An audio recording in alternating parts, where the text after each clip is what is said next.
Selamat pagi, perkenalkan nama saya Yeniani Sarotua Nenggolan, peserta Lasar CPNS 2021 angkatan ke-13. Di sini saya akan merangkum tentang agenda 1, yaitu sikap dan perilaku bela negara, yang terdiri dari 3 modul. Yang pertama, wawasan kebangsaan dan nilai bela negara. Yang kedua, analisis isu kontemporer. Dan yang ketiga, kesiapsiagaan bela negara. Yang pertama akan kita bahas mengenai wawasan kebangsaan, yaitu yang memiliki pengertian sebagai cara pandang yang berlandaskan kesadaran diri sebagai warga negara terhadap diri dan lingkungan dalam kehidupan berbangsa dan bernegara. Maka bangsa Indonesia memiliki konsensus bersama demi keberlangsungan dan keutuhan negara. Terdapat 4 konsensus dasar, yaitu yang pertama Pancasila sebagai ideologi negara, yang kedua Undang-Undang Negara Republik Indonesia sebagai landasan konstitusional, yang ketiga Bhinneka Tunggal Ika sebagai semboyan lambang negara, yang keempat NKRI sebagai bentuk keberadaan negara. Titik penting dalam sejarah bangsa Indonesia dimulai pada tanggal 20 Mei 1908 sebagai pendirian Budi Utomo, dilanjutkan pendirian Perhimpunan Indonesia, pelaksanaan Kongres Pemuda pertama, pelaksanaan Kongres Pemuda kedua, pembentukan BPUPKI, pembentukan PPKI, dan diakhiri dengan 17 Agustus 1945 sebagai proklamasi kemerdekaan. Karena adanya potensi ancaman yang berasal dari dalam maupun luar negeri, baik secara langsung maupun tidak, yang harus dicegah dengan kewaspadaan dini, maka hal ini dapat diwujudkan dengan menumbuh kembangkan kesadaran bela negara.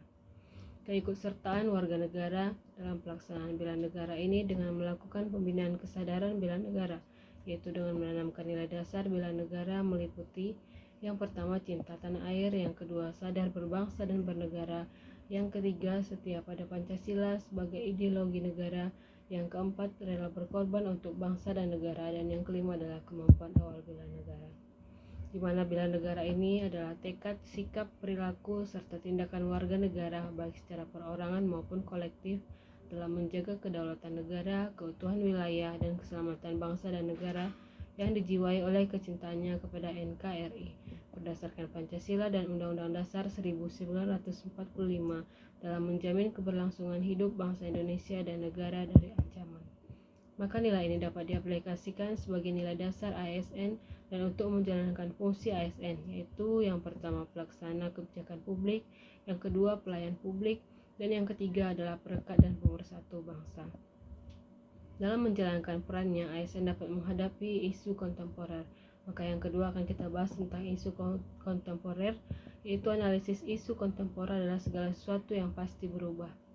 Ada 4 tingkat perubahan lingkungan strategis yang dapat mempengaruhi kesiapan PNS dalam melakukan pekerjaannya, yaitu pada tingkat individu, keluarga, komunitas, masyarakat, dan global. Isu kontemporer strategis yang biasa kita temui yaitu korupsi, narkoba, terorisme, money laundry, proxy war, dan mass communication. Terdapat teknik analisis isu, yang pertama isu kritikal, yang kedua teknik tapisan yang bisa dilakukan dengan teknik APKL dan teknik USG. Yang ketiga teknik analisis, yaitu terdiri dari mind mapping, voice bound diagram, dan SWOT. Yang ketiga adalah tentang kesiapsiagaan bela negara, yaitu suatu keadaan siap siaga yang dimiliki oleh seseorang baik secara fisik, mental maupun sosial dalam menghadapi situasi kerja yang beragam yang dilakukan berdasarkan kebulatan sikap dan tekad secara ikhlas dan sadar, disertai kerelaan berkorban sepenuh jiwa raga yang dilandasi oleh kecintaan terhadap NKRI. Kemampuan awal bela negara yang dimiliki oleh ASN berkaitan erat dengan kesehatan jasmani, kesehatan mental, memiliki etika, etiket, dan moral, serta menjunjung tinggi kearifan lokal. Maka peranan pola hidup sehat dalam pelaksanaan tugas jabatan, yaitu dengan pola hidup sehat, apabila kita diberikan beban kerja yang tinggi dalam tugas jabatan kita, maka akan dapat kita kerjakan dengan baik sehingga menghasilkan produktivitas kinerja yang tinggi. Demikian yang dapat saya sampaikan, kurang dan lebih mohon maaf. Selamat pagi, salam sehat. Terima kasih.